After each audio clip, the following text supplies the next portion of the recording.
চাচা থামেন থামেন থামেন, একটু থামেন, আপনার সাথে কথা বলবো, থামেন থামেন। হ্যাঁ, থেমে গেছি। কোথা থেকে আসছেন গো? আসছি তো গ্রাম থেকে। ব্রাহ্মণ গ্রাম থেকে? হ্যাঁ। এগুলো কি বিক্রি করছেন আপনি? কলা বিক্রি করছি। কলা বিক্রি করছেন? হ্যাঁ। কতদিন থেকে ব্যবসা করছেন? করছি 15 বছর থেকে। 15 বছর থেকে? হ্যাঁ। কলা খাওয়াবেন আমাদেরকে? হ্যাঁ, খাওয়া না কেন? টাকা নেই? আমার কাজটা টাকার কোনো ব্যাপার নাই, টাকা নিয়ে কি আছে আমার, খান না। খাওয়াবেন? হ্যাঁ হ্যাঁ। দেখেন পরে কিন্তু পস্তাবেন না। কোনো ব্যাপারই নেই, আপনার কলা খেলে দে, ওগুলো নিশ্চিন্তা খান। তাহলে খাওয়াবেন বলছেন? হ্যাঁ।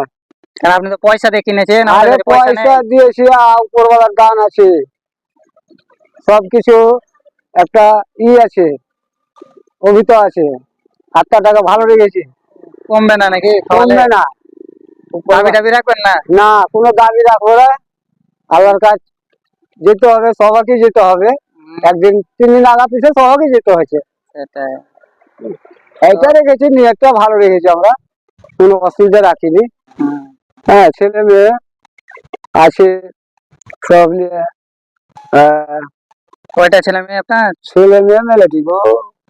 কয়টা? ছেলে মেয়ে তো 10টা আছে। আরে সর্বনাশ, অনেক ছেলে মেয়ে তো। মানে দুপক্ষে। ছেলেটা মারা গেছে আমাদের বাড়ি আগটা। আচ্ছা আচ্ছা। যেহেতু বিয়ে করেছি আপনার কেতুয়ামারি ঝাড়খণ্ডে, এটা ওটা করেছিলাম সাগুপাড়াতে। আচ্ছা আচ্ছা। তো আপনার এই ব্যবসাতে কেমন ইনকাম হয়? হয় মোটামুটি আপনার 250-300 এরকম হয়। তো 10টা ছেলে মেয়ে নিয়ে তো এতে চলবে না? সব যুদ্ধ আছে ওরা আগগারটি। আচ্ছা আচ্ছা। আর এটা 5টা মেয়ে, এটি নিয়ে একটা আছি। আচ্ছা। 5টা মেয়ে আর আমরা বিয়ে হয়ে গেছে ছেলে মেয়েদের? আগগার গলা বিয়ে হয়েছে 3টে, আর দুটা বিয়ে হয়েছে, আর একটা 3টা আছে বিয়ের, 2টা ছেলে একটা মেয়ে। আচ্ছা। আগগার গলা। আর এখন গলা 5টা মেয়ে বিয়ে দিতে আছে। 5টা মেয়ের বিয়ে দিতে আছে? হ্যাঁ। 5টা মেয়ের বিয়েতে তো অনেক খরচ হবে। খরচা হবে, হ্যাঁ খরচা হবে। 200-250 ইনকাম করে হবে না তো, করছে মেয়েগুলা, কি করে কষ্ট করে মেয়েগুলাকে পড়াচ্ছি, কি করে জুটাচ্ছি, উপরওয়ালার ভরসা করছি, চালাচ্ছি কোনো ভাবে। সেটাই, কোনোভাবে সংসারটা চলে যাচ্ছে। আচ্ছা। তো কলা আপনি তো খাওয়াবেন বলছেন, তো কলা দেন তাহলে। খান, দেখি আপনার কলা খেয়ে কেমন লাগে। খান। কলা তো আমি খাওয়া লেগে নিয়ে এসছি। হ্যাঁ, এটা তো কোনো কলা খাই আপনার, মাপেন কলা। তো চাচা আমাকে কলা দিচ্ছে, বেছে বেছে দিচ্ছে ভালোগুলো, যেগুলো খেতে ভালো হবে সেগুলো দিচ্ছে।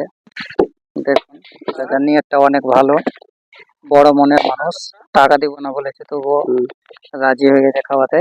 ওইটাকে না দিলেও চলবে, কোনো ব্যাপার নেই। না না না, পয়সা পয়সা তো আপনার পয়সা দিচ্ছি।